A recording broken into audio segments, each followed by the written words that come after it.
It's just a huge honor for me today to be podcast interviewing Genevieve Poppe all the way from Madison, Wisconsin. During her 20 years in dentistry, Miss Poppe has worked in almost every position within a dental practice. From dental assistant to owning and managing 7 dental practices, her experience is broad and practical. Miss Poppe has a unique understanding of what it takes to help dentists achieve their practice vision. She is committed to listening to, understanding, and finding solutions with her clients. Her insight for communication, pitfalls, and her ability to envision and implement practice growth truly sets her apart. Genevieve is a self-proclaimed customer service maniac and an enthusiastic change agent. From practice startup to practice transition, she has the skills and knowledge to implement the systems and communication skills essential to practice and team success. Her website is poppypracticemanagement.com. So, Poppe, I always try to get the best practice management people to come on the show because my homies like to pull wisdom teeth. They like to learn about bone grafting. They love to learn. If they owned a restaurant, they just want to stay in the kitchen and cook. Yeah. And every time they're miserable and burned out and fried, it's because they never focused on the business side. That's true. So thanks for coming on the show on this Saturday morning on your day off to come and talk to my homies. And if you're trying to find your everybody listening to the show is commuting to work. So what I do is I always try to retweet your last tweet of my guest. And so you are at Jenny Poppe, Jenipoppe, Jenny Poppe. And your last... Jenny with a G. What's that? Yeah, Jenny with a G. Jenny with a G. Yeah. Geni. Are you I Dream of Jeannie or Jeannie Poppe? Which one are you? Jenny. What's that? Are you old enough to remember that show, I Dream of Jeannie? I do, yeah. I watched it all the time when I was little. And what was her husband's name? Colonel? The Colonel? I don't remember his name. Yeah, Colonel in there. But yeah, I just retweeted. It says in your last tweet, in the recent months, I've been on the receiving end of some pretty terrible customer and patient services. They always think if they get a bunch of alphabet soup letters behind their name, if they get their FAGD and their MAGD, people are going to come from the next county. And then they come from the next county, and the receptionist doesn't greet them. They tell them to sign in. The new patient experience, it smells like it feels like a library when someone's burning a eugenol candle. And they think, I remember when I got my FAGD, I was so excited. I put it on my card. I put it everywhere. And the first patient that mentioned it was an 80-year-old lady. And she goes, oh, I see you're, it was my FAG, my Fellowship in the Academy of General Dentistry. And an 80-year-old lady saw that. And she goes, oh, I see you're a fag. I have a friend that's a fag too. And I'm like, wow.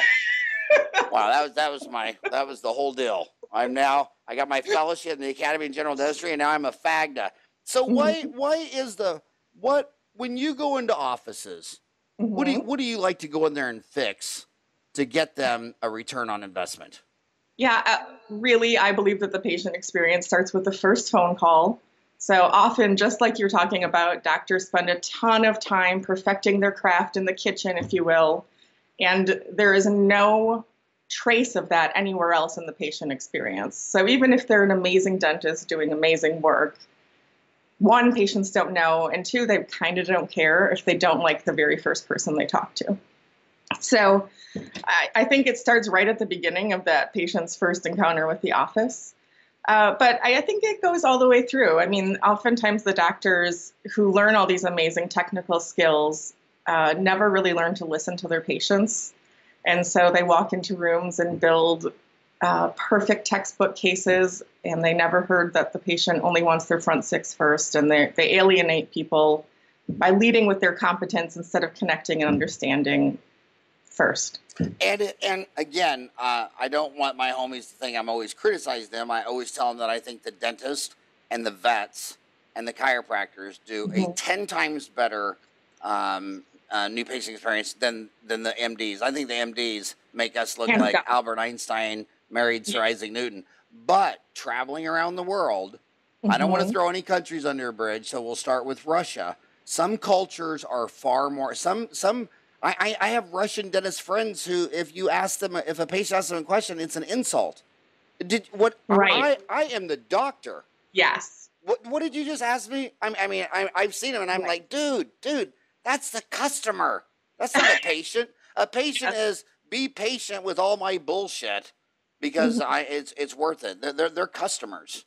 And Exactly. some cultures, and I think the Soviet Union, the dentist that overcome this cultural bias that I'm a doctor and you're not. How dare you ask me a question? And then they flip that around and become the press the flesh running for mayor. They crush it in Moscow. Yeah. I meet people all the time that tell me, I'm from Wisconsin. We're notoriously nice, right? We're friendly. That's because you're almost Canadian. Right, we are. And I talk to people, especially like my East Coast offices, and they say, look, you're nice, and that might be fine in Wisconsin, but people out here, they just want to know what they need to do. And the reality is I've never, ever worked with a patient or a client, any location, where they were like, hold on, I felt too cared for, I felt too listened to, I felt too understood. It's never a waste of time. And I think people who feel too busy or too rushed to take a second for their customer really hurt. They really lose out on a lot of opportunities in a major way. I mean, like hundreds of thousands of dollars sometimes are lost just not taking that moment to feel connected to people. So where, let's walk through the new patient experience. The dentist, I have said on the show 1,000 times, 80% of all the dentists go to all the continuing education by themselves. Right. And then 20% brings her whole damn office. And if you go pull the tax returns of who brings her office and who goes alone, it's about a 2.5 to 3 to 1 net income. Everybody making $350, $400. They have the whole row. Sometimes they have 2 rows, the whole staff. And what the dentists don't understand is that the lady answering the phone is probably answering 2/3 of all the dental questions. And if you don't get through her, and then they don't even know how many strangers have to call your office that are not in your practice management database before one gets converted to a butt in the chair. What do you think the conversion is rate for the industry? I do a lot of this. The industry averages about 1/3 of phone calls getting through. Yeah. So you say 3 to 1. Mm-hmm. And I've heard others say as high as 4 to 1. Yeah. But you're saying 3 to 1 is the conversion rate, what you're seeing. Mm-hmm. It depends on the office, and it depends on the insurance participation of an office. But yeah, 3 to 1 is if you're doing okay. So we wouldn't have to take her to a CE. We wouldn't have to invest any time and money in that lady. I mean, okay, so she runs off 2/3 of all the new patients. Right? What's that? She just answers the phone. And her career was named after a piece of furniture. Yeah, she's the front desk, right? She's the front desk lady. Let's talk about that because, and this is why I tell people who have marketing consulting companies in dentistry, get out of dentistry. Because when they do the marketing, the front desk lady, your front desk lady takes 4 people to one gets in the chair, and then they're going to blame it all on you. Yeah, I say go get into an industry that's competitive, where they track their calls, where they record their phone calls, so they're not going to blame all their failures on you. They don't even know. They're not even smart enough to know that it's not even the marketing company. So let's start with that 3 to 1. What do you think that's doable that you've consulted with? I mean, obviously you can't get 3 for 3, but do you think if you start with an office that's 3 to 1, do you think you can get it to 2 to 1? I think you can get it, 2 to 1 easily. I think it depends on your insurance participation and your market. But I have some offices that, that take it to, from a 30% conversion to like a 70 to 80% conversion. And I'm pretty happy with that. Wow. I mean, what would be the return on investment of that versus the return on investment of learning how to bone graft? I'm going to quit listening to this podcast right now and go to YouTube and YouTube bone grafting. Everything you wanted to know. So how do you do that? Well, kind of like I talked about, we know that the number one question that the front desk lady gets the second she picks up the phone is, do you take my insurance? And we know that the answer predictably is either, yes, we do, or we do, but, or we don't, but, and then they attempt to kind of overcome it. And there's never a moment that they take to try to reach past that question, because some people asking that question want to know, hey, can I use my insurance with you? And other people want to know, are you specifically in network with my insurance? So I teach them to sort of get past that question for just a moment, better understand the patient and why they're actually calling. Because a person that's calling for veneers or who's been out for 15 years from the dental office, their insurance is going to play a much smaller role in their path back to being fixed up than a mom with 3 kids who wants their teeth cleaned. And the way you answer that question is very different for those personality types. And if you never get to know the motivation of that caller, your chance of succeeding in overcoming that question is just, you're lucky to get 3 to 1. So to me, it starts with just that, like 1 or 2 more questions to the prospective patient. And, a team that's motivated to get them in, that wants to get them in and believes that they should come to their doctor regardless of insurance. But there's such a lack of motivation in a lot of front desk people. I think a lot of times the person that ends up as sort of the head of the front desk or the office manager is 2 things. 1, the person who's been there the longest.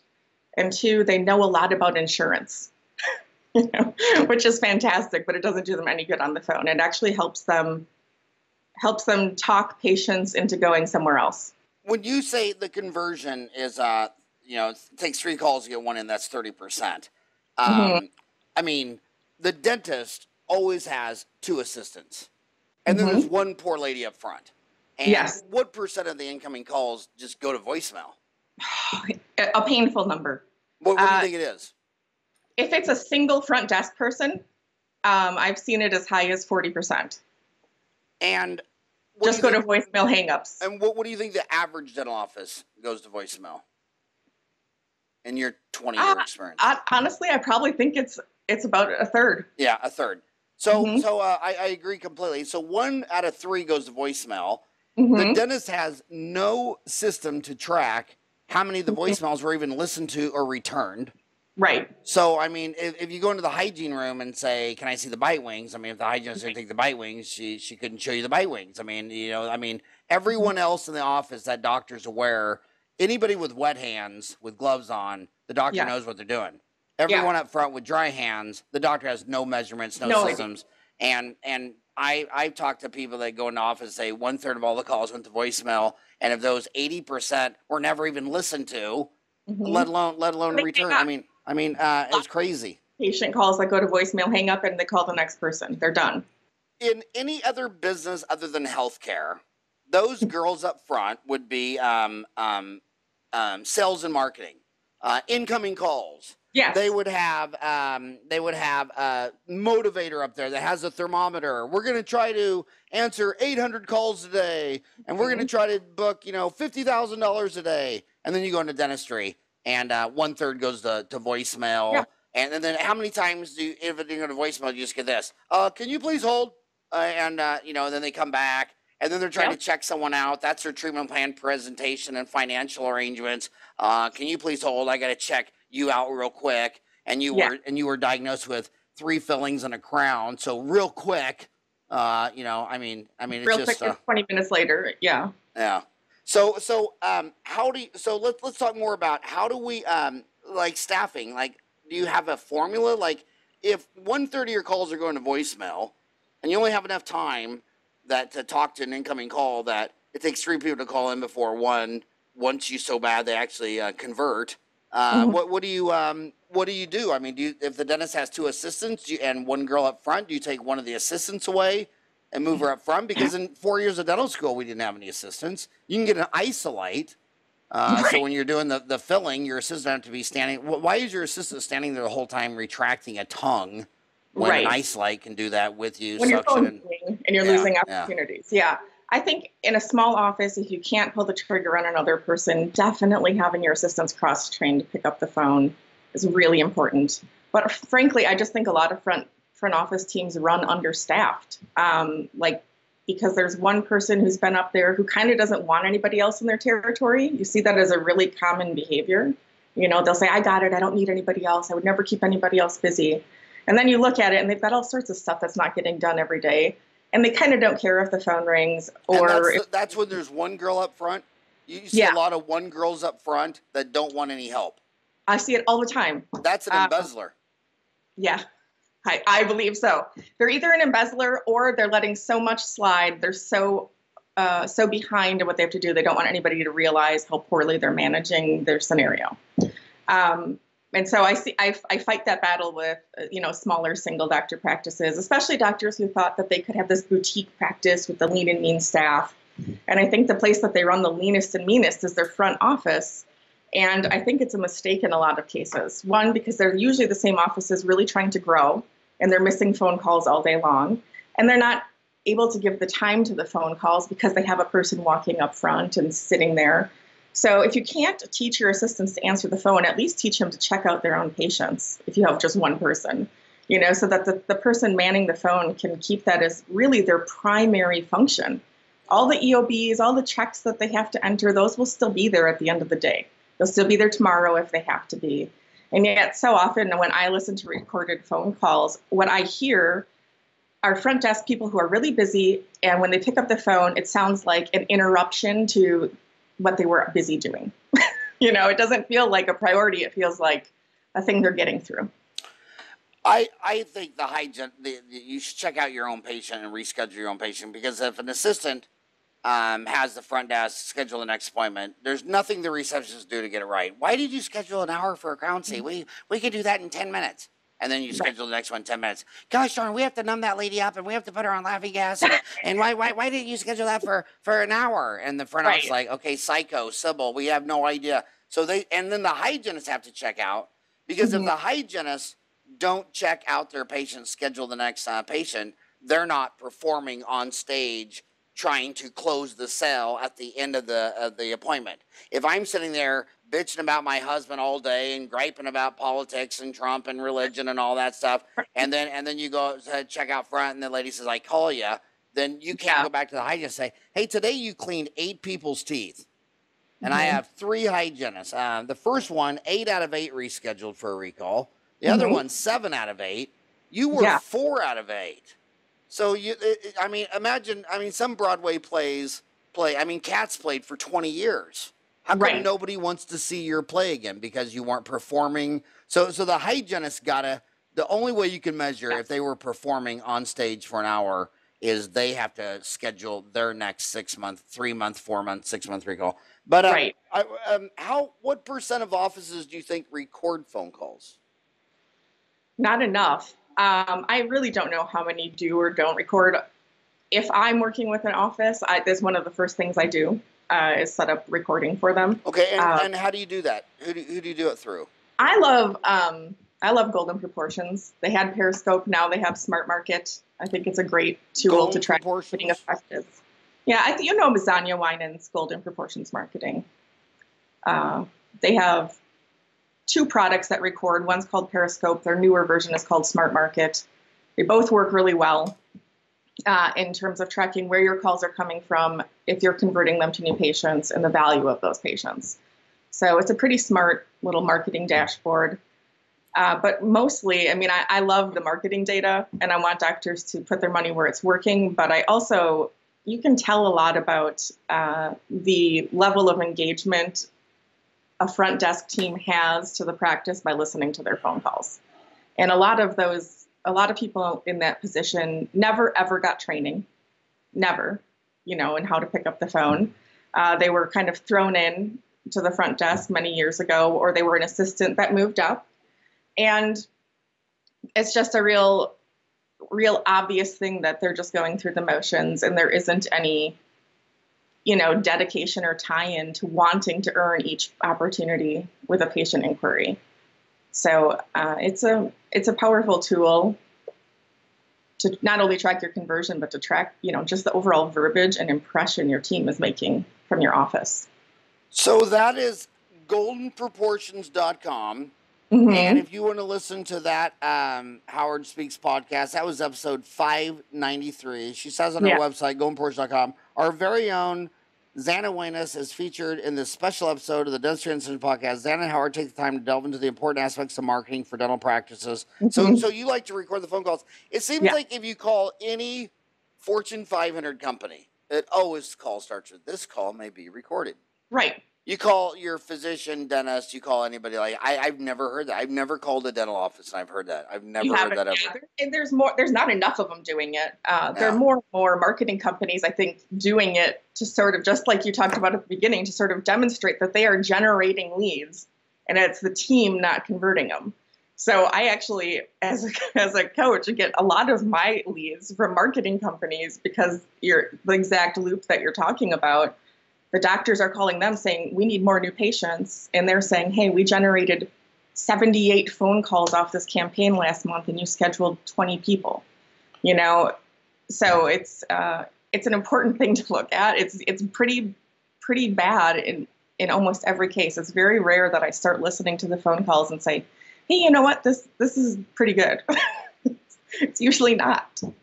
So, the next question asks, with these recording phone calls, do you like interacting with any dental practice management software? Do you like some practice management softwares better than the others? In terms of recording the phone calls? Well, I mean, you're a dental consultant, so just as a dental consultant, which practice management software do you like? My personal favorite is actually Curve Hero. It's Curve? cloud-based, yeah. Huh, interesting, because first one you recommended was Golden Proportions. Now you're into Curve. You're a very visual person. Yes. Get it? Golden Proportions, Curve. So Curve's out of Utah, and they're the first one where it's all in the cloud, right? Yeah, they were the first truly to the cloud. So you really don't need. So it's kind of like when you're on Google or Facebook or Twitter, it's not in your machine. You're just interacting with the cloud. So is that the way Curve works? You don't need a server at all. Yeah. So you need no server. No server. And so why do you like Curve? Is that it because you don't have the IT, you don't have you don't have to worry about all the hacking and it's a big part of it is that you don't have the hardware expense of the more traditional. You can literally go to Best Buy, buy the PC that's on sale, hook it up to the internet, and you're on Curve. As long as you have a decent monitor, your images look good. And if you need to check in on your practice, you can do it from Starbucks. If you have an emergency at home, you can view the films. And every time there's an upgrade, it just automatically happens. You don't have to shut down your office and load in the disk and inevitably crash one of your machines. And it's just a much slicker, much cooler, I think, way of the future. And I think because they're not adapting from an old software, trying to make it cloud hosted. They just wrote it truly for the cloud. It just works a lot smoother than the others trying to make that move. Wow. But I can function in any of them. I think they all have their strengths and weaknesses, but I think it's probably one of the more modern, sort of the Apple style software of practice management softwares. So when does this phone recording software need to interact with your practice management software like you recommend Curve Online? I mean, is that part of it? Well, Curve Online doesn't have, those two don't necessarily speak. The Smart Market tool that I talked about from that Golden Proportions put out, that actually does interact with practice management software. So it not only can tell you who's scheduled from the marketing campaigns, but also how much those leads became, how much they were worth. So it can sort of show you, like, this one may have attracted more patients, but they were low quality patients in terms of overall spend. This ad attracted this many patients, but they were people more likely to spend money. So there are starting to be integrations between those things, but Smart Market's the first one I know of that's a call recording software that's also actually working with the practice management software. Nice. So go back to your what has got you? Who is the? So everybody's driving to work now, listening to you. Right. What are red flags that because they're? Oh, I admit it. Like when you're doing a molar root canal. For an hour, you're like Stevie Wonder picking a lock. You're not aware of space and time. Right. And a lot of these dentists, they don't even know they have problems. What is the ideal client you like? What are red flags that my homie could be listening to thinking, yeah, that's probably happening in my office? And what do you like to fix? Well, first of all, if they walk up front and they hear their team going into a lengthy phone conversation about insurance or pricing, and then they hear it hang up, that's one thing they can kind of just watch for. A lot of doctors don't ever listen to the conversations being had at their front office, and they don't even realize how many opportunities are being lost or that their team doesn't even view those as an opportunity. I talk to teams all the time, and they say, well, we schedule every new patient who calls. And I say, well, no, you don't. And they say, oh, well, that one just wanted to know if we take their insurance. They don't see that as a new patient in their mind. So taking a listen, just even from the one-sided of the conversation, you can tell if there's too much discussion of insurance within seconds of picking up the phone call. There's probably some opportunity. Also, I think that a lot of times doctors don't listen to the closing portion of the visit as well. So you have that case presentation in the room and you feel like you nailed it. The patient's going to be a go. And then you check on it later with the front desk person and say, when are we getting started with Mary? And they say, oh, well, they wanted a pre-auth. Patients never walk to the front and say, I want a pre-auth. They don't know what the word pre-auth or a pre-D. I hear people say that. They wanted a pre-D. I'm like, really, did the patient walk up front and say they wanted a pre-D? That never actually happens. We teach them to want that because... I just want to meet the dentist who always puts the knee on your chest when he's pulling your tooth. I mean, I've been told that 20 times in 30 years. I mean, It was so hard. He had his knee on my chest. It's like, okay, well, that's never happened once on earth ever. But it happened to you. It happened to so many people. And when he was doing it, the tooth fairy was sitting on his head. Yes. And he rode to work on a unicorn. So. Mm-hmm. Yeah, so I just think that a lot of times doctors don't know how their experience of the patient starts or ends. They're not aware of that whole loop. And unfortunately, a lot of times the front desk is so isolated and so out of the realm of the doctor's awareness that they would be really surprised and really probably disappointed in the level of, I want to say, attachment to the outcome. A lot of times the teams, they just they're paid hourly, they present the treatment, the patient does or doesn't do it, I'll send a pre-auth, okay, goodbye. They view that as the completion of their job. And their doctor doesn't really talk to them about case acceptance or earning new patients or how to stay connected with people. And so they just sort of go through the motions and whatever happens, happens. So I just think it's a very undermanaged part of most doctors' dental practice. Well, the problems are so obvious. So we both agree that at the very best, 3 people are trying to get in for every one converted by the front desk lady. Mm-hmm. When we get that one person in, the insurance data is abundantly clear. You have to diagnose 3 cavities to do one. So it takes 3 people calling for one to get in. Mm-hmm. We need 3 people to get in to do 1 cavity. So if you just start fixing that, so if 3 people have a cavity, and the United States is a 38% drill film, and we're not talking veneers, bleaching, bonding, braces. We're not talking about any of that crap. We're talking about you're a fireman, and this is a house on fire. The tooth has a cavity. We're talking about simple stuff. Right. How do you increase, instead of 3 people each having a cavity and only 1 goes up and schedules for it, pays for it, and we drill, fill, and bill, and 2 walk out? What do you think it's possible? Like when you work with a team, do you think it's possible to get to 2 out of 3? I do. I really do. And I think that, I believe that just that difference, one more person a day accepts some treatment, it makes a really, really big difference in a dental office, doesn't it? Well, yeah, because once you've paid all your fixed costs, your rent, mortgage, equipment, build out computers, and once you've met your break-even point to the day, what percent of the dental offices even know at 8 o'clock in the morning what they have to do today just to pay the bills? Very few. A lot of doctors have no idea what that daily break-even number is. Yeah, and some people, I think, in practice management, I think you're stressing everyone out when you start getting hourly production and scheduling for hourly production. Because like a day. Yeah, I don't give a shit if the last hour we all went under or whatever. So it's a day by day thing. You know what I mean? Yeah. I don't want to sit there and be thinking about it at 8 o'clock, 9. So if you don't even know what your break even point is for the day, how do you then you solve your overhead problem one day at a time?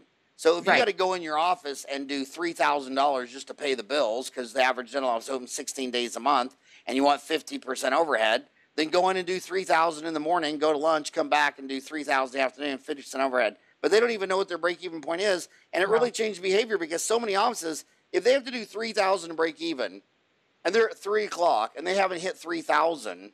Well, then if someone calls and says I have a broke tooth, they don't start saying, well, you know, we got tomorrow at 2 or we got next week at 1. It's like, dude, you just paid your bill. It's 4 o'clock.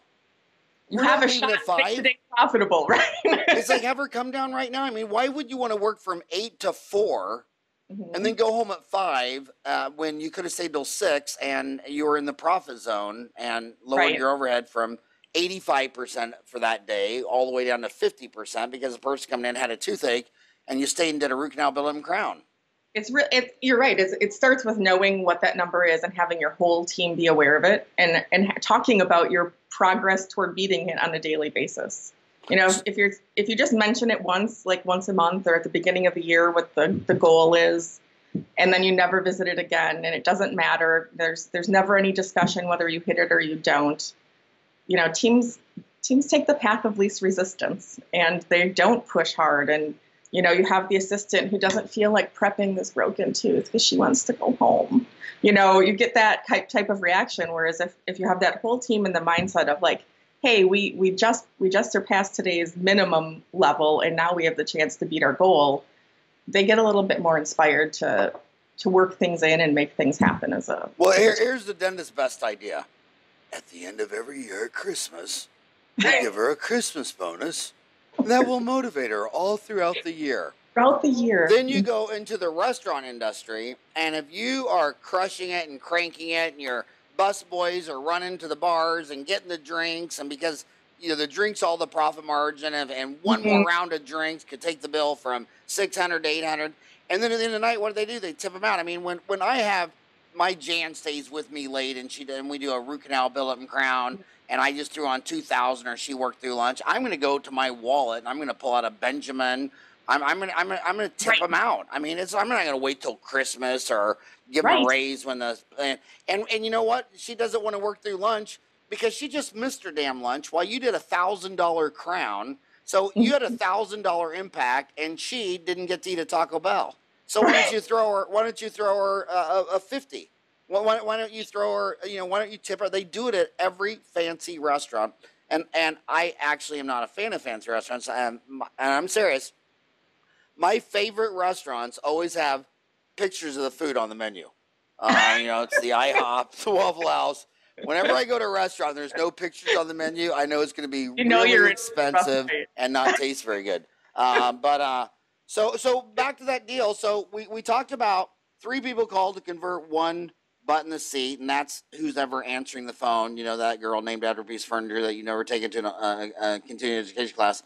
How do we work on, I have to have 3 people with a cavity to get 1 to drill phone bill. How do I get that to 2 out of 3? Well, I think just like on the phone, a lot of times there's a real discomfort with anything that feels like a conflict in a dental office. And a lot of people in that seat are very uncomfortable with money themselves. So if you're not comfortable with money and you're maybe not super confident because you've never been to a CE training and you're anticipating that this person might have an insurance or financial objection, I watch team members all the time actually throw up the objections themselves so that they don't have to hear the patient tell them no.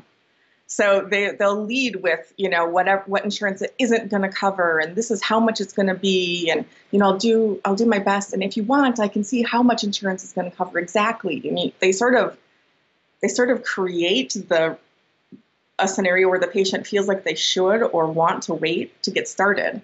And instead, if you just sort of approach it assuming that everybody wants to get fixed up, most people do want to proceed with saving their teeth. Especially just simple, like you talk about, putting out fillers, fillings, single tooth crowns. I think you just have to go in confident about the value of the treatment you're presenting and ready with solutions in case there are objections, but not assuming that there will be and preempting them by creating hurdles yourself. So a lot of it's verbiage skills, you know, a lot of it is just saying it the right way, you know, but a bigger part of it is having the kind of core belief that people should do it and want to do it and will do it, and not being afraid that they might say no. You know, it's a lot of it's a confidence thing. So, I always wonder if social animals don't like confrontation. I mean, the only way we survived the last 2 billion years and the last 100 billion humans is we all have to work together and we got to follow the 400-pound gorilla. And if we didn't work together and we didn't follow the leader, we wouldn't be here 2 million years later. So I always wonder, are you born where I just don't want to sell? Is that an innate thing at birth, or could you train around that? Because I know exactly what you're talking about, where there are dental offices where they will bring in a treatment plan presenter girl. She loves sales. Like I have 4 boys. I have 4 boys. Mm-hmm. Half of them hate sales. Right. Half of them, they get off on it.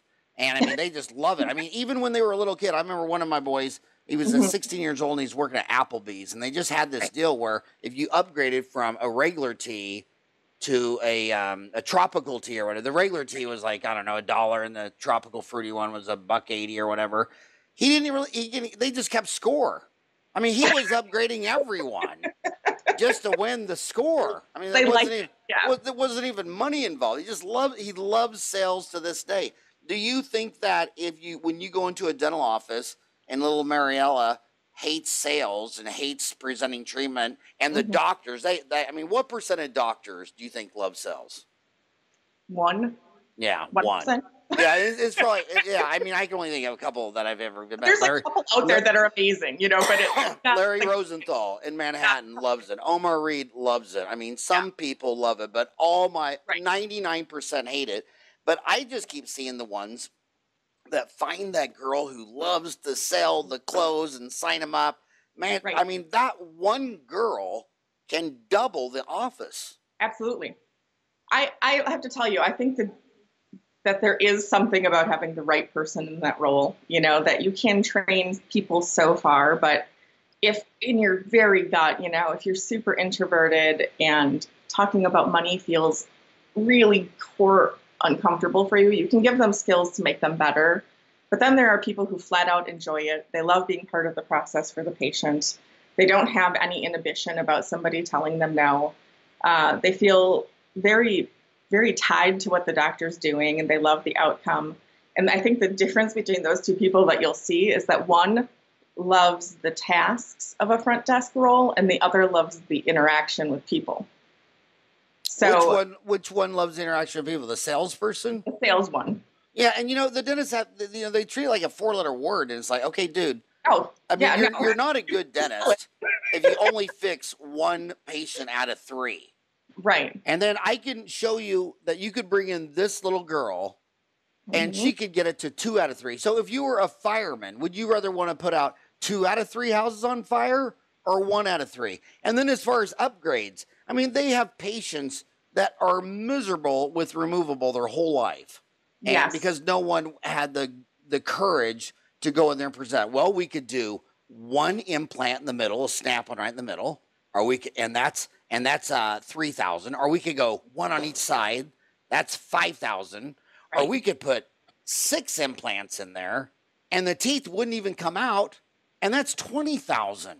I mean, how much is the car you're driving right now? Well, I'm driving a Honda Prius, and it was 35,000. I mean, what do you think would be more cool? The car you're driving now, or to throw that lower denture away, and your teeth would never come out, just like you were when you were 21 years old. I mean, some people love that, and then you find these dentists who have done that 1,000 times. Yes. And then you go talk to the next 100 dentists. I don't like sales. I don't like that. Okay, well, you don't like it. Bring in someone else. Or they feel that it's I think I see them say that it's unethical. They would never push people. They feel like they're really crossing a line by helping people accept care. And I guess I've always viewed it as, having been in that role personally, being that girl in the office that could sell the bejesus out of treatment plans. I always felt like I was helping them to have a better life and a better smile with a dentist that I believed in doing the work. And so it never, ever felt to me like I was pushing the lines of something uncomfortable or unethical. And I know that dentists believe that about the work they're diagnosing. So why there's so why there's so much discomfort with finding the personality that's comfortable in that wingman role. You meet these great I work with a lot of Pankey, Dawson type doctors. The work they're doing is exceptional, and yet they don't get enough opportunity to do it because they don't have the right person to present the solution that they're providing. They're just talking about building a case. They're going over the 300 photos they took instead of phrasing it very plainly like you did, like, hey, wouldn't this be cool to not suffer with this thing anymore? Just asking people if they want to do stuff half the time. I guess I was an office manager and a front desk person in the 90s when we did dentistry for fun. Back when we took out ever silver filling, we all wanted white teeth. And granted, that was a good time to be in that role. But I find that we're kind of psyching ourselves out about what people will or won't do. We assume that money's tight and people don't want to replace those ugly yellow composites on their front teeth. Not true. Doctors don't even ask, and they don't have a team member who feels comfortable asking. So I think there's a key person missing in a lot of offices, and it's this girl we're talking about, or guy, possibly, that likes the people more than the insurance, that likes the people and the outcomes more than the dentistry even, and is a connector more than an educator. I tell myself, look, the economic data is very clear.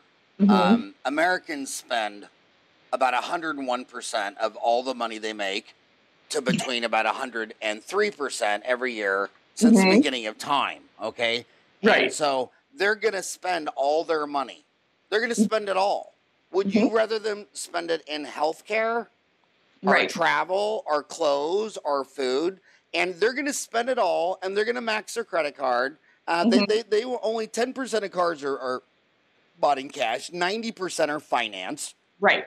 Their houses, I mean, they finance them at 30 years, where if you just make 13 payments a year instead of 12, you'd pay it off in 15. Are they going to pay off their house 15 years early? No, because 90% of Americans are financially insane. So if they're going to spend all their money, why don't you max out their credit card on saving that molar, or or getting rid of gum disease so she doesn't have bacteria all throughout her nose? I'd rather max out her credit card on getting rid of her gum disease. I mean, imagine that when you have gum disease, it's about the area of the skin of your palm is bleeding. Now, if she was walking around and her hand was raw and bleeding, she'd go to the emergency room. But you can't sell her. You can't convince her, educate her. I don't give a shit what you call it.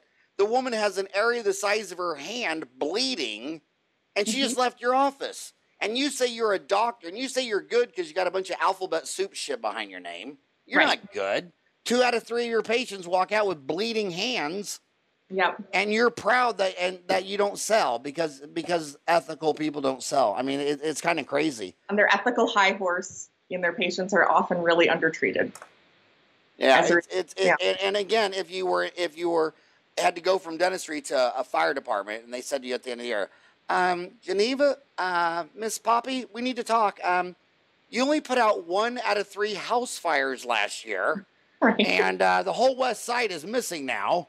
Imagine if you were the sheriff. Poppe, you only caught 1 out of 3 murderers. You only recovered 1 out of 3 stolen cars. I mean, nobody in the fire or the police department would settle for that score. But dentists will do that for 40 years and then say, he was a distinguished dentist who served our community for 40 years. Meanwhile, the disease missing and filled teeth rate went up. They voted to take fluoride out of the water. And Mr. Pretentious is all proud of himself. You got it. This thing is a business, and you got to get into sales. So talk specifically about patient a treatment plan presentation. Do you think the doc should do it, or do you think you should bring someone else to do it, or do you think? I think that a little bit depends on your doctor. Right. There are doctors who are good at presenting the treatment itself and then having somebody else sort of close it up financially. There are other doctors, you have to be honest with yourself, doctor, or ask somebody you trust. If you struggle to keep eye contact with the patient, if you feel uncomfortable, sitting knee to knee with them and having a long discussion, and you feel like questions to you make you feel like there's a conflict or a confrontation, if it makes you nervous to do it, then I would suggest, developing somebody else who can deliver that for you. It's a little bit different depending on the doctor, but ideally I like the doctor to present the treatment plan in a way that shows he was listening to the patient and demonstrates solutions to their problems. So, hopefully there's some pictures from the hygienist or the assistant, however the patient came through your chair. But beyond that, I watch so many doctors launch into their treatment planning session without ever talking to the patient. They walk into a patient already laid back, they look at their films, they look at their teeth, and they start calling out a treatment plan. And, it works, I guess, for some fillings or some people who are used to sort of that large corporate practice type experience. But if you have patients of any level of significant need and you're expecting to close a treatment plan without having any connection to them or making them feel like you get it or you understand their priorities or you understand their fears, I just think your chances of closing the deal are slim to none. So you earlier mentioned that you like smartmarketdental.com. Mm-hmm. And so what I like to do is they're driving to work, I like to retweet their last tweet. This is the first time this ever happened to me on the show. If you go to @SmartMKTDental, Smart Market Dental, so @SmartMKTDental, they always go to @HowardFran, and I retweet it. They don't have a tweet yet. They've never tweeted. Oh. They're following 61 people. They have 6 followers, but I can't retweet a tweet because they never tweeted. Do you know the owner? Yeah, it's Zanya Winans. Then tell her to tweet a damn tweet. It's very new. I will tell you, it's new. They're current. They're more lengthy. So smart. Okay, so but you also called her. She's also Golden Proportions. Yes. So she has 2 names. She's branding 2 names. Right. So Golden Proportions is her marketing company, and they have a call recording product called Periscope. But on her Golden Proportions, she doesn't have a Twitter.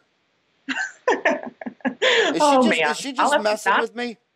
I'll have to get on her. Yeah, get on, because if she wants to brand Golden Proportions, she doesn't have a Twitter following, and people, and anybody who discounts Twitter, hello, our president of the United States basically would not be president. No, I'm not even kidding you. I agree. He had 5 million Twitter followers, so he could keep communicating to his customer was a voter. Yep. And the difference between Twitter and Facebook is if you build up 1,000 followers on Facebook on your dental office, when you make a post, your 1,000 people who liked your page are not going to see it unless you give Facebook money and boost your post. Right. Twitter, on the other hand, you build up 1,000 followers and you make a tweet, all 1,000 get it. One is a direct feed, and one is, oh, well, now that you got all these people, like I have 300,000 dentists following me on Facebook at @HowardFarran. But if I post this podcast on there, that they won't even show it to 100. Right. I have to give them a Benjamin, and then 100,000 people will see it. Right. But so Twitter is the best bang for the buck. So if she's trying to brand Golden Proportions, she needs a Twitter. And if she doesn't want to brand Smart Dental Practice, but anyway, she's either got to make a tweet on Smart Dental Practice. If you guys just email me, if anybody wants to email me, I would be happy to link you up. Your email is Genevieve, yes. GENEVIEVE, Genevieve, yes. @Poppe, POPPE, like the heroin poppy. No, heroin poppy is HOPPY, right? POPPE. Yeah, not like flower. Well, how's the flower spelled? POPPY. POPPY. Your POPPE, practicemanagement.com. And that is, you said French. Genevieve? You go by Genevieve, but how do they say it in France? Genevieve. They say what? Genevieve. Oh, I like that better. Maybe I'll adapt it. Genevieve? Yeah. Is that how they say it in French? Yeah. I love Paris, man. We did 3 podcasts in Paris. That was so much fun. And I got to say one thing to Americans. Like you're up there in Madison, Wisconsin. You probably think the Packers are the best fans in the world, right? Well, they are. Yeah. But soccer fans in Europe are twice as insane as Soccer Americans. Fans, different level. Oh my God, they're crazy, and they're drinking 3 times as much. Oh yeah, it's a different. You can't even compare. Yeah, Though and then what happens? The Packer fans can drink quite a bit. But look at the difference. Here's the difference between a Packers game, which I've been to, and I've lectured in that stadium a couple of times. Lord's Dental Studio brought me in a couple of times. Nice. That in Paris, when those soccer games are going and those drunks start getting so drunk and crazy, the nice policemen just come in and close down the street. Because they know if cars are going by, someone's going to get killed. So they just close down the street. In America, they'd arrest you for being drunk in the middle of the street, and they'd be all this. But the police in French just say, okay, this soccer game's getting out of control. Let's call in 2 cars and close down this block here because there's 5 bars and they're 6 feet out into the street. So I mean, it is crazy. So you talk about one of the things you're most passionate about is that there's an under-management epidemic in dentistry and the mythical self-managed team. Talk about that because I see this in a lot of offices that are doing 600, docs taking home 150. He says, well, Megan's been up there. I mean, Megan is 65. She's been up there 35 years. I don't need to go tell a 65-year-old woman who's been working in this office for 30 years what to do. And she just sits up there alone. And you just say, I mean, how do you convince a doc? And here's the other weirdest thing. Here's also the weirdest thing, which flies into my next question. If I ask 100 dentists, what bothers you the most about dentistry? It's always staff. It's always dysfunction. It's always my assistant hates my hygienist, this, that. But here's what I've noticed. He hates the staff dysfunction so much that the fact that he loves this one person, because at least she's not dysfunctional. At least she's nice. At least every day she shows up, I know who's going to show up. It's not the happy one day, mad at the other, tells me she loves me on Tuesday, and Wednesday she wants to quit. I mean, the drama. It's like, you know what? I'm going to put up with my assistant and my front desk because, you know, those are the 2 that never stress me, like my batshit crazy hygienist or the whatever. So it's almost like if you're not dysfunctional, you don't even have to work because that bothers the dentist more. So that was about 38 questions. How do you want to answer that? Well, you want to answer that? How do you deal with dysfunctional staff, or how do you convince the dentist that lady up front who you love and adore is actually really below average to your practice? Yeah. You know, it's hard. I mean, in an ideal world, I would tell them, 30 years ago, never let that happen, but there is a way to start. You can start with a team that's been grossly undermanaged, and you can expect them not to like it at first. If you've been a doctor who for the last 20 years has never held your team accountable to a single request you've made, and then you decide tomorrow that when you say, hey, hygienist, I don't want to do any more bloody prophies this week, and they keep doing them, that they're going to hear about it. So I think what I find, kind of going back to the whole confrontation thing, is that doctors are so afraid of confrontation, they're so uncomfortable with it, that they let little things slide, and then over years and years and years, they build up this dysfunctional maze of eggshells that everybody walks in to keep things calm in the office. And oftentimes, I mean, the expense of being afraid of that confrontation to the office is so big. It has limited their growth for so long in such a major way. And when doctors do decide they want to do something different, oftentimes it results in a pretty big shakeup where people either get really mad and then get over it, or they get really mad and then move on, and the doctor has to sort of start fresh. And I don't like to be a proponent to getting rid of people, but I do watch doctors hold on to team members that are not working for them for a really, really, really long time, oftentimes decades too long. And they know it, and they just don't want to do anything about it. And so, to young doctors, I would tell them, learn to be a manager early. If you want to have this mythical self-managed team, that comes from once upon a time having been a very clear manager who who held people accountable, who set clear expectations, who helped people really understand what the goal was, what the values and visions were, what are the decision-making principles of our office. But if you don't lay that all out, talk about it regularly with the team, it just sort of survives. It does okay.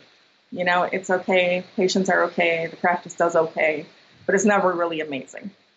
Okay, well, they're all the dentists are exactly the same. Here's they're all the same, but they all want to call you because they have a unique situation. The same unique situation as 80% of all the dentists in America. What if someone wants to talk to you about their unique situation that's only unique to them because they're in Iowa and you don't understand? How do they talk to you? Well, they can email me. They can text me too. They can text me the word Townie to 22828. Text Townie, Townie. Yep. To what? 22828. 22828? Yes. 22828. Yes. Text Townie. I've never had a guest say that on before. Text Townie. Just for you, Howard. Text Townie to 22828. And what? That'll go to your cell phone then? It'll go to my cell phone. It'll ask for their email, and then I'll be in touch with them to schedule a call, you know, or they can ask me. Put on the notes. And how much does that cost if they text Townie to 22828? It costs whatever their normal text costs. No, I mean, how much they have to pay you to First one's free. The first consultation's free? Absolutely, yeah. Okay, and then they can email you, Genevieve, which is Gene. Can I give your email? Absolutely, yeah, please do. Genevieve at Poppe, Poppe, Poppe with an E, practicemanager.com. How much does this cost? This is Dentistry Uncensored.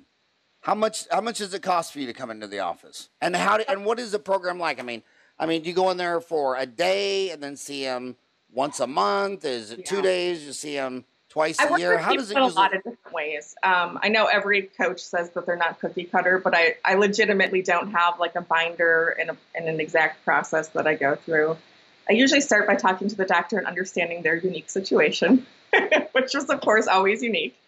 And, you know, it is unique to them. It's their own challenge. And my heart really does go out. I understand that it's hard. And sometimes they just need somebody to hold their hand as they draw a line in the stand and cross over it and sort of, you know, set their backbone straight, to have the conviction, to have the practice that they set out to have, you know. But I work with teams in a lot of different ways. So sometimes it's just virtual coaching where I'll have 1 or 2 calls with them a month, kind of like this. And I have packages that are, you know, I have clients that I work with for under $1,000 a month, just really reasonable. And then I have other much more engaged packages where I'm way more involved. I'm on site more often, where I'm helping them fix some things that have been maybe really broken in a team or in their process or in their business. So it's very. Is it all? Do you do well in all the U.S. or are you more regional or? I actually work all over the U.S. Yeah. What about Canada? I actually have 1 client in Canada. Yes. Nice. What do you think? What do you think your average client, if they gave you $1,000, how much do you think they'd get back in the year? If they gave you $1,000 in the year 2017, or in that year, what do you think the chance is that they get that 1,000 back? Oh, 100%. Well, if you do it, you know what I mean? If you take the advice and implement it, I think if you invest even a fraction of the percentage you invest in your own CE into your team CE, including your front office, most dental team members never ever experience working with a coach. Yet we know the most successful people in the world work with coaches and consultants. You know, well, every 500 CEOs. Every single one of my friends whose office is in the 2 to 4 million collection, it's not that have they ever used a practice management coach. It's like, which one did they not use? They say, I've been here 25 years. Yeah, I brought her in 10, 15 years ago. That was really awesome. She helped me do this. And then 5 years later, I brought in this lady, and she was really awesome, and she helped me do. I mean, they've tried everyone, and they'll always tell you that if they bring in the most expensive $50,000, $60,000 for 1 year program, then next year's tax return is up $75,000, $85,000, $90,000. So they got it back before they even went to tax. It's the number one return on investment is a dental office practice management consultant. I tell them that you got to get your house in order. And then if you get your house in order and your stress level comes down and your wallet thickens up and you want to go play with Dawson, Panky, Koi, Spear, buy a laser cat, who gives a shit? You might just want to go to a third world country and do free dentistry on the third world. I don't care. But I know my homies, and when they're really, really busy and they can't pay their bills and the steam's fighting and there's dysfunction, they about 14% of them will just start drinking on the way to work. They'll stop spitting out the Listerine. They'll start writing scripts of Vicodin. They'll hate it. They'll burn out. They'll get on Dentaltown and say, "Oh my God, my twin brother is so lucky. He didn't go to dental school. He's a plumber."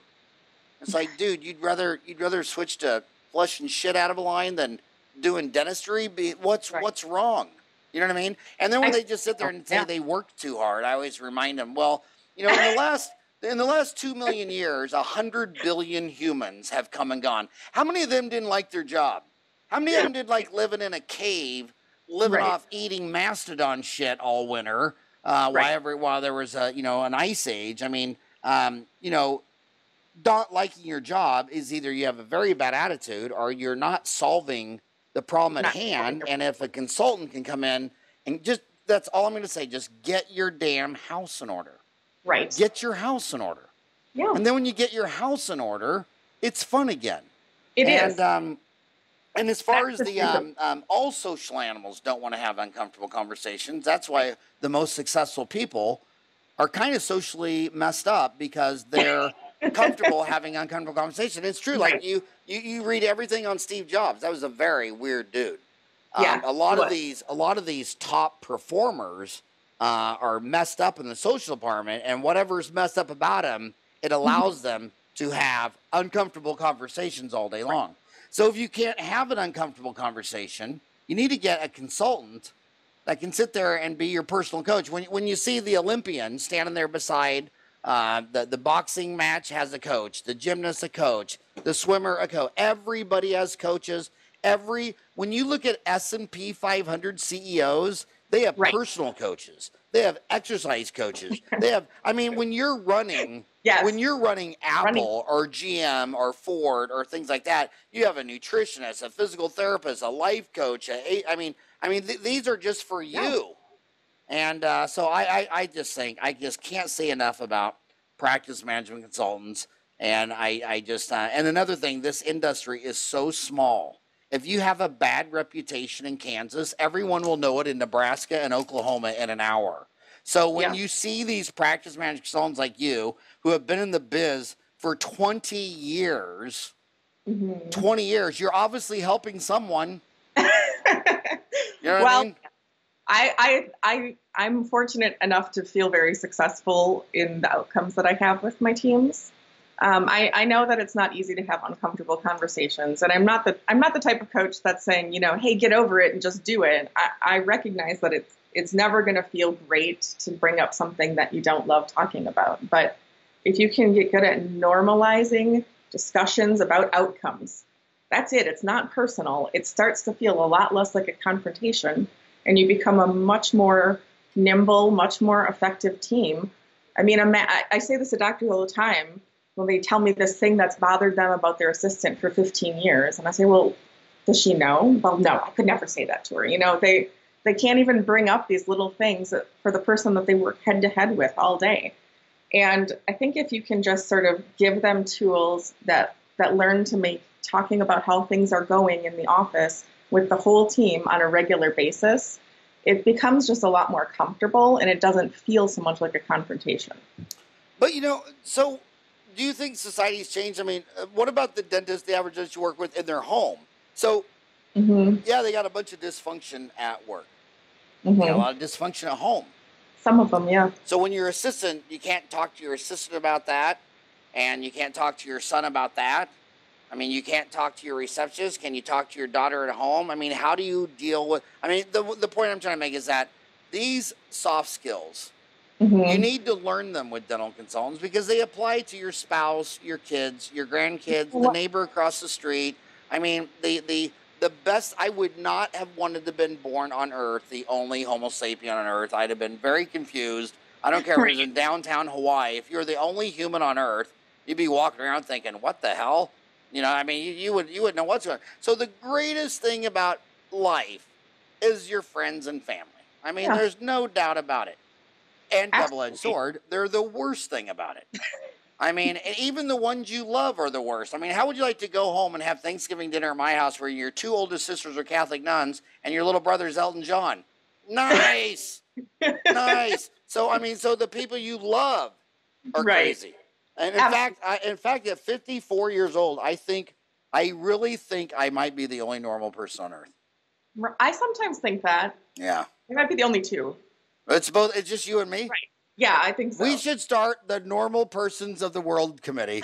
We should start the Normal Persons of the World organization, and we'll be the only two members. We will be the only two members. So get a consultant before CAD/CAM, before laser, before you learn to bone graft, before you learn to place. Just get your house in order. And if I see you on the street and you say to me, "Do you think I should learn sleep apnea?" I'm going to say, "Well, first of all, is your house in order?" One last question I want to ask you. One last question. Thank you. And I'm only going to ask you this question. It's an overtime question because a lot of people are saying that the dental school graduates today are different than the ones that came out 20 years ago, that they don't want to ever own their own business, that a lot of them just want to be an employee. And then I go look at all the dentists who have associates and all the corporate who hires all these dentists, say, what is the worst thing about all your associates, whether you're private practice or public sector? And they say, oh, they all quit after a year or two. So which is it? I mean, so they're all quitting after a year or two. Is it because I wasn't a good employer? Or is it because deep down inside they want to own their own business? I think that's kind of a mixed question. Undoubtedly, I will say that there's a different, I don't want to say work ethic, but ideal about what it means to own a practice. When I talk to younger dentists, they're sort of preached to in school that they'll have this amazing work-life balance. And they do sort of blindly come out of school expecting to sort of have the responsibilities of an employee, you know, working 8 to 5, sort of clock punching mentality. But they want to have sort of all the power of the dentist. You know, they want to be the boss. They want people to respect them. You know, they have sort of an interesting view of how it will be. I think there's a hard lesson for them to learn in those first 5 years out, that you can't work 4 days a week and make $500,000 when you're 27. You know, that's not happening for most of them. Yeah, and look at us. Look at us. We're working on a Saturday. Right. I mean, I must be pretty stupid because I'm 54 and I still work 7 days a week. I work all the time. Yeah. You know, I think we're both fortunate that we like working. We love to do what we do. But well, you know the difference between our generation and the millennials? What? We get great satisfaction out of production, out of work. They get great satisfaction out of consumption, buying clothes and shit and cars and fancy dinners. We feel good when we produce. Millennials feel good when they consume. I mean, you go to any 70-year-old farmer in Kansas where I grew up, and they work 7 days a week. And at the end of the day, if a tree fell on the fence and a cow got out and you spent the whole day cutting up the tree, making the firewood, fixing the fence, getting the dumbass cow off the highway, and you finally come in when it's dark, you just feel good because that was a damn productive day. Got a lot done today, yeah. You got the cow off the street, you fix the fence, you cut down. I mean, you just feel good. That is my measure of the day. Says, absolutely. Well, I would feel good if I could go to the mall and buy a new $100 pair of sneakers and a new CD of some rap artist. Right. So our generation feels good from producing. They feel good from consuming. Right. And I think they come, I see a lot of them come around to see, and hopefully they get paired up with a dentist who can help instill the value of work into their practice.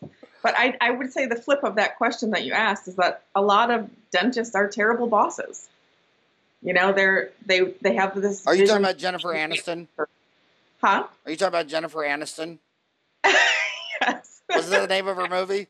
Horrible bosses. Horrible bosses, and she was a dentist. Horrible bosses, exactly. You know, a lot of doctors think they're going to be these amazing mentors, and they're really not. You know, they didn't plan to bring in their associate. They have no game plan to help that person be successful. They're not oftentimes all that successful themselves as a manager or sometimes even as a dentist. And then they bring in some young person without a whole lot of experience, and it tends to be pretty disastrous, you know? Can I ask you another overtime question? Absolutely. You've seen a lot of offices in 2 decades. A lot of these millennials are in school and they're like, well, Julie's my best friend. She's my buddy. We're going to be a partner. We're going to do it together.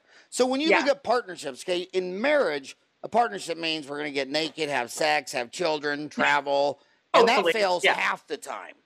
Right. Now you're going to marry your best friend from dental school. You're going to marry another dentist, no children, none of the social glues. When you're out there consulting for 2 decades, do you see, is partnership a good thing more times than not, or is it trouble more times than not, or does it have no effect, solo versus group? I think that, you know, you can see any of these situations go awry. Partnerships need to have open and clear communication and expectations of each other at the beginning.